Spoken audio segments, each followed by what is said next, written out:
There is a hidden science behind existence, not of machines, equations, or data, but of spirit, soul, and cosmic intelligence.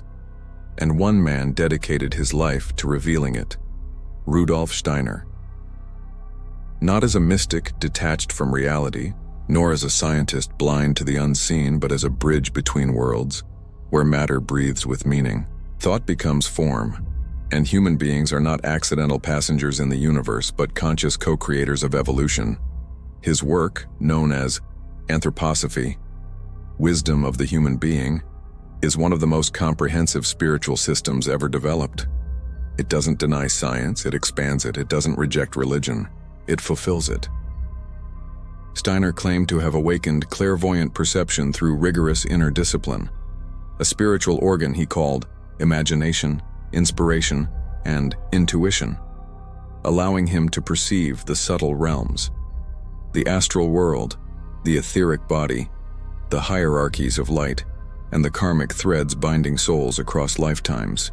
This wasn't fantasy. To him, it was observation, as precise as a biologist examining cells under a microscope. And what he saw changed everything. He described how thoughts are not just electrical impulses, but living entities that grow, feed, and influence reality. How illness begins not in the body but in imbalances of soul and spirit. How education should nurture not only intellect, but moral imagination and artistic sensitivity. How agriculture can be regenerated through biodynamic methods aligned with cosmic rhythms.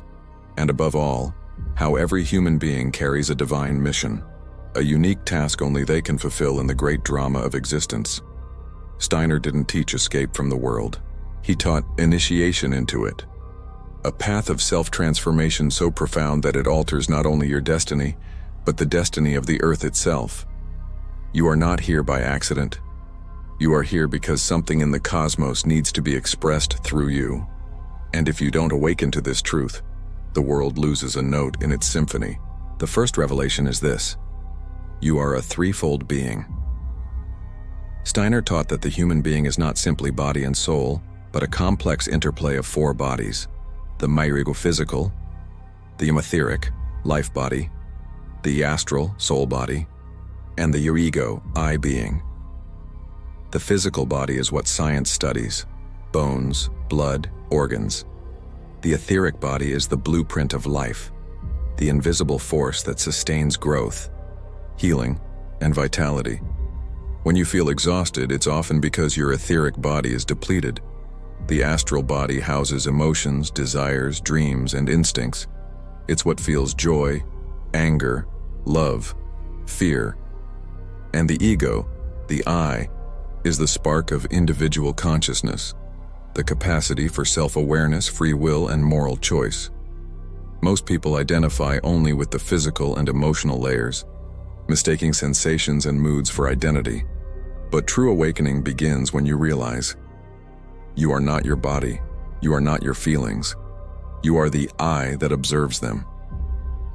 This distinction is crucial, because while the body ages, the I evolves.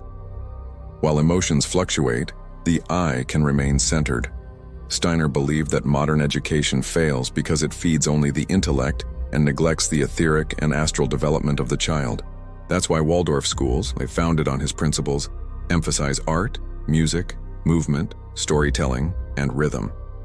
They don't just teach children what to think, they teach them how to be.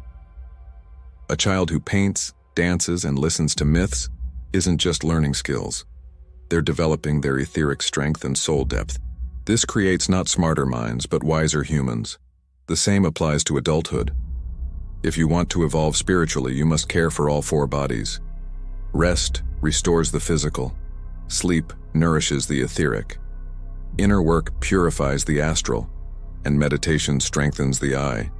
Neglect one and the whole system suffers. But harmonize them and you become a vessel of higher intelligence. One of Steiner's most radical ideas is that thoughts are real beings in the spiritual world. A negative thought, jealousy, hatred, fear, is not just a mental event. It's a parasitic entity that feeds on your energy and distorts your aura. A positive thought, gratitude, clarity, compassion, is a luminous form that uplifts your entire being. This means you are not just thinking, You are farming.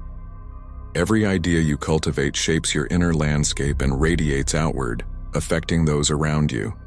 So when you dwell on lack, you attract lack. When you live from abundance, you emit abundance. Not as law of attraction cliché, but as spiritual ecology. You are what you contemplate. The second phase is karma and reincarnation as evolutionary tools. Steiner didn't see karma as punishment or fate. He saw it as cosmic pedagogy, the universe's way of teaching the soul through experience. Every soul returns to Earth not randomly but with purpose, to balance past actions, develop missing qualities, and fulfill a mission tied to humanity's evolution. You are not here just to survive or enjoy. You are here to learn specific lessons, patience, courage, humility, service, that cannot be taught in any other realm. The challenges you face, illness, loss, betrayal, are not meaningless suffering. They are carefully chosen assignments from your higher self. A man born with a speech impediment may be working through karma of misuse of words in a past life. A woman who repeatedly attracts controlling partners may be confronting her own repressed power. This doesn't mean blaming victims. It means empowering them. Instead of asking, "Why me?" ask, "What is this here to teach me?" That shift alone transforms pain into initiation. Steiner emphasized that free will increases with each lifetime. In early incarnations, the soul acts mostly from instinct and impulse. But as consciousness awakens, choice becomes stronger. By the time you reach modern humanity, you have unprecedented freedom and therefore unprecedented responsibility. Your choices today shape not only your next life but the collective future. This is why ethical living matters, why intention matters, why even small acts of kindness ripple across dimensions. He also taught that we are currently transitioning from the poor age of materialism into the Kaur age of the spirit. A shift already visible in the growing interest in meditation, holistic health, environmental care, and inner purpose. Those who awaken now are not escaping the world. They are preparing to lead it into a new era. One practical implication: your biography is not random. The events of your life, especially before age 27, reflect karmic patterns from the past. After 27, you begin to create new karma.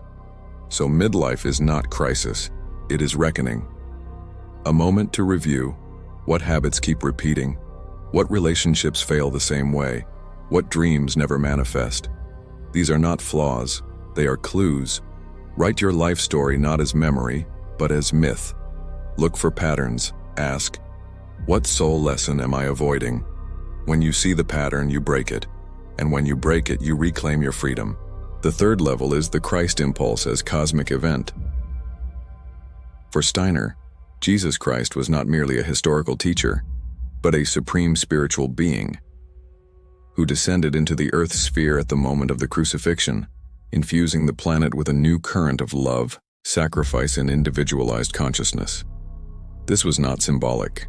It was an objective transformation of the Earth's spiritual atmosphere, like introducing a new element into an ecosystem. Before Christ, human connection to the divine was collective, tribal, mediated by priests and rituals. After Christ, direct relationship became possible. Every person could say, "Father," and mean it. This is the essence of Christianity.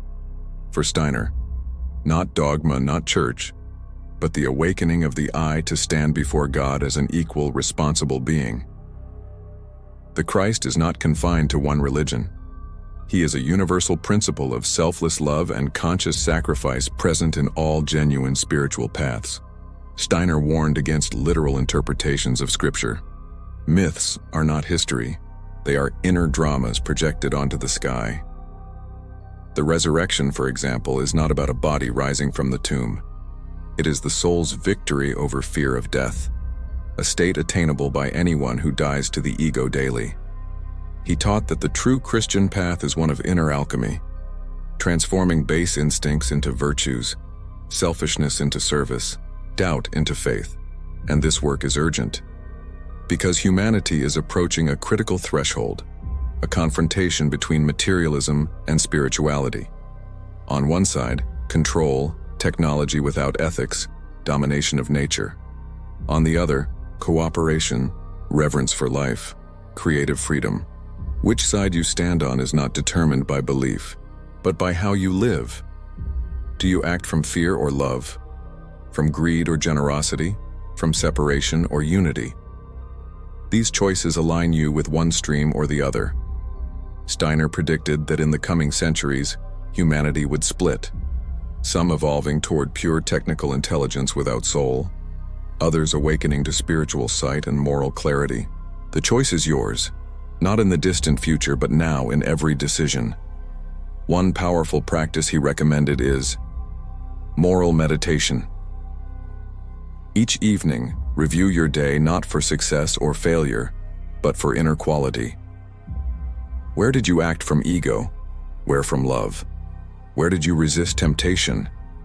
Where did you succumb?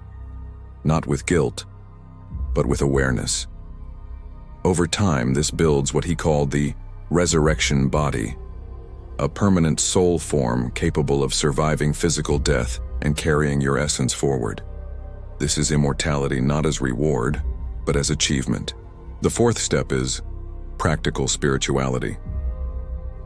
Steiner didn't believe in enlightenment without action. He taught that spirituality must become visible in the world, in schools, farms, medicine, art, economics. That's why he inspired Waldorf education, biodynamic agriculture, anthroposophical medicine, Camp Hill communities, and eurythmy, a sacred dance that makes speech and music visible. Each of these is an attempt to bring spiritual insight into tangible form. Biodynamic farming, for instance, treats the farm as a living organism, using preparations made from herbs, minerals, and manure buried in cow horns during winter. These are not superstitions. They are attempts to enhance the etheric forces of the soil, making food more vital and nutritious. Similarly, anthroposophical medicine doesn't reject conventional treatment. It complements it, using remedies like mistletoe for cancer, art therapy for trauma, and rhythmical massage to harmonize body and soul. The key is balance. Neither blind faith nor cold materialism, but a third way: spiritual science. Steiner's vision for society was based on threefold social order, separating cultural spiritual life, education, art, religion, political life, rights, justice, and economic life, production, trade, each autonomous yet cooperating. This prevents state control of education, corporate corruption of politics, and profit-driven culture. It allows freedom to flourish. While not fully realized, elements appear in cooperatives, independent schools, and ethical enterprises. For the individual, practical spirituality means living your insights. If you meditate on compassion, let it show in how you speak. If you study karma, let it guide your choices. If you sense the etheric body, protect it with rest, healthy food, and silence. Steiner said the ultimate goal is Christ in you, not as belief, but as lived reality. The moment you choose love over fear, truth over comfort, service over gain, the Christ is born anew. This is not a one-time event. It is a daily initiation, and those who walk this path become what he called free spirits. Not anarchists, but beings so inwardly liberated that they serve the world without attachment, expectation, or ego. They do good not for reward, but because it is right. Now the climax. Imagine standing on a mountain at dawn. Below, the world sleeps. Cities, forests, rivers, millions of lives unfolding. Above, the sky shifts from dark to gold. And within you, a quiet certainty arises. You are not separate from any of it. You are connected to the soil, to the stars, to the souls who came before, to those who will come after. You are a thread in a vast tapestry woven with purpose. This is what Steiner knew. This is what he tried to awaken in everyone. You are not a meaningless speck. You are a microcosm of the macrocosm, a universe aware of itself, here to participate, to create, to love. And the greatest miracle is not walking on water, but waking up to who you truly are. So here's your invitation. For the next 7 days, choose one practice. Moral review at night, mindful speech, gratitude for food, attention to nature, and do it with full presence. Not for results, not for change, but as an offering, as a declaration. I am awake, I am here, I am part of the whole, I am part of